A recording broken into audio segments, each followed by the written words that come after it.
over time is that the system has become more and more centralized. In fact, at one point, the central government made a kind of U-turn. What actually happened is actually politics. What happened is that the central government and the UP government actually became scared that the state governments were going to take credit for the program. So they made a U-turn and they tagged the word Mahatma Gandhi in front of the program and they called it Mahatma Gandhi National Program. Just when people were beginning to learn what is NREGA, the name was complicated, it became MGNREGA, which is very difficult to pronounce and to remember. But anyway, the purpose was political. The purpose was to centralize the program and to ensure that the UP government gets the credit for it. And from then onwards, the whole principle of decentralized implementation has been gradually eroded.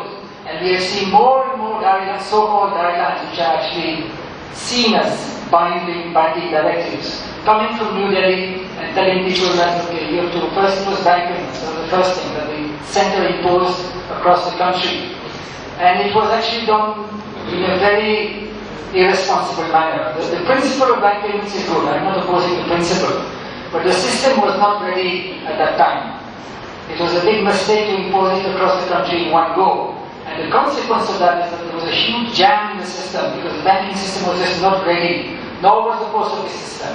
People didn't have bank accounts in the first place, or even post office accounts. And that was the origin of the whole problem of delays in wage payments that is still haunting us today. So this is an example of misguided use of centralized powers. And then there were other things that were imposed later on. There were e-masters and all kinds of other requirements. So it's becoming a more and more centralized and more complex program. My view is, let us simplify it, and there are many ways of doing that. Just to give you one simple example, I can give you at least 10 examples of how the program can be simplified. I'll just give you one. There's something in the NIGA called the planning process. The planning process means that there's a whole elaborate series of steps starting from the Gram Sabha and the block and the districts where you have to prepare not just a shelf of projects. The shelf of projects I described earlier, where you basically submit proposals and then the program officer builds a list of works that can be activated. That's one thing. But not only that, now every Gram Panchayat is supposed to specify how much work is going to be done in the next financial year and what works we are going to activate for that purpose. Now in my view, that is completely useless. Firstly, it cannot be done. It is impossible to predict how much work people are going to need in the next financial year. It depends, for example, on whether the monsoon will fail or whether it will not fail. It depends on whether people will migrate or whether they won't migrate. These are decisions that they take for themselves. So you cannot decide in advance how much work is required, and you don't need to decide. What you need to have is a shelf of projects ready to be activated if people demand work. That's all. So the whole process of preparing annual plans, in my view, is useless. It is of course important for people to be involved in selecting the works. So the participatory selection of works I'm not opposing at all, I'm supporting that. There has to be participatory selection of works, but that's the shelf of projects. That's good enough. You don't need forecasting. You don't need to know in advance how much work is going to happen in the Gram Panchayat in the next year. So the whole mountain of paperwork and fictitious forecasting that is happening in the name of planning, in my view, has to be set aside, and all we need is a shelf of projects. I think there are many other examples of state simplification like that, but I think now that I simplified, it will become, the burden will become much lighter on government functionaries, and they will be more willing to go along with the program. That's one step. Second step, I think it's very important to introduce incentives for the key functionaries, which means the Gram Rojgar Sevaks, the GRS, and the program officer. Those are the two key functionaries. Of course, there are many others, the junior engineer, Panchayat Sevak, and so on. But in practice, most of the work is done by the Gram Rojgar Sevak. If he or she is motivated and working hard, then they will ensure that things happen. Now, the problem is that today they are paid a fixed salary, and it will be very easy, with a very small amount of expenditure, to give them a yearly bonus linked to the quantity of work that has been generated in the Gram Panchayat, in the case of GRS, and in the block, in the case of program officer. With very small amount of money, you would create huge incentives for Gram Rojgar Sevak to ensure that the works are opened in the Gram Panchayat so that they get a bonus at the end of the year. And I think the reason why it's important is that, as I said, the motivation that many functionaries have has been reduced by the tightening of the transparency measures and the fact that the DC system that they all enjoyed earlier is being phased out.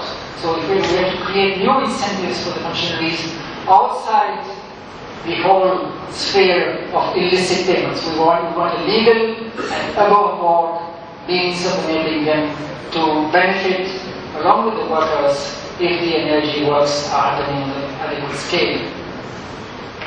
Thirdly, very importantly, this is in order of importance, so it's getting more and more important. Thirdly, it is high time that we take the accountability provisions seriously, including the unemployment allowance, compensation for delays in payments, and the penalty clause, section 25. If only these provisions were activated, that would make a huge difference to the program, and that would really contribute to creating accountability. Now that, of course, is a political matter. It's very difficult. How do you persuade the government to accept, to make itself accountable? It's not something that the government will do naturally. Some states have done it to some extent. For example, Andhra Pradesh, as we know already, has an extensive system of institutionalized social audits, so it has created a whole separate directorate of social audits independently of the rural development department. So the NREGA is implemented by one structure, and the social audits are done by another structure which has powers to impose fines, to dismiss people, and to take other kinds of remedial action. So some states, like Andhra Pradesh has also tried to introduce automatic compensation for delays in payments, because in Andhra Pradesh everything is computerized, so you have computerized data on the exact timeline of the wage payments. So they will introduce a system of automatic compensation, computerized automatic compensation for delays in wage payments.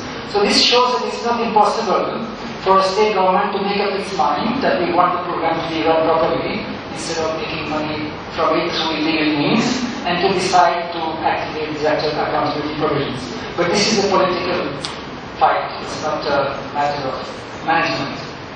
And finally, most importantly, I think that we need to revive the entire idea of MGNREGA as an organizational opportunity for the workers. In fact, it's very interesting that MGNREGA has worked best in areas where the workers are organized. It's a very clear pattern, whether it's in Barwani, in Madhya Pradesh, in Rajsamand, in Rajasthan, in Muzaffarpur, in Bihar, in Singapore, in Uttar Pradesh, and also even in some pockets of Jharkhand like Manipur, in Bihar. All these places where the workers have used MGNREGA as an organizational opportunity, or where there were organizations before, and they have taken MGNREGA as a mobilizing opportunity. The program has worked much, much better than in other places. And this should really happen on a much larger scale. And as I said earlier, it was the expectation when MGNREGA came into force that it would lead to a proliferation of workers' organizations. Now this has not happened so far, and it's interesting to understand why it has not happened. I think one reason it has not happened is that in the present scheme of things, MGNREGA workers have no bargaining power. If factory workers or government functionaries go on strike, immediately the government has to respond. If MGNREGA workers go on strike, nobody cares. And that brings us back to this issue of accountability provisions, because if the accountability provisions were in place, then the MGNREGA workers would have some bargaining powers and they would be able to organize. So I think there's a complementarity between this agenda of reviving the accountability provisions and building workers' organizations. And that is the most important agenda for the future. Final remark is that looking at Jharkhand, one reason why all this is so difficult is that all the political parties, not all, most of the political parties, have been more interested in making money from the program, in collusion with the corrupt contractors and middlemen who are still around, instead of using the program, instead of trying to make the program work for people and trying to take credit from it. And I think this is a big mistake. I think a government in Jharkhand that has some vision would actually try to implement this program well, because as I said, it has more potential than any other state for MGNREGA, then I'm sure that it will get a lot of credit for it. So that's why I still have hope for MGNREGA in spite of everything, and I think that even as it is, there have been some important achievements, like the building of all these buildings I mentioned, and we should certainly not give up on this program, but do our best to make it work. Thank you.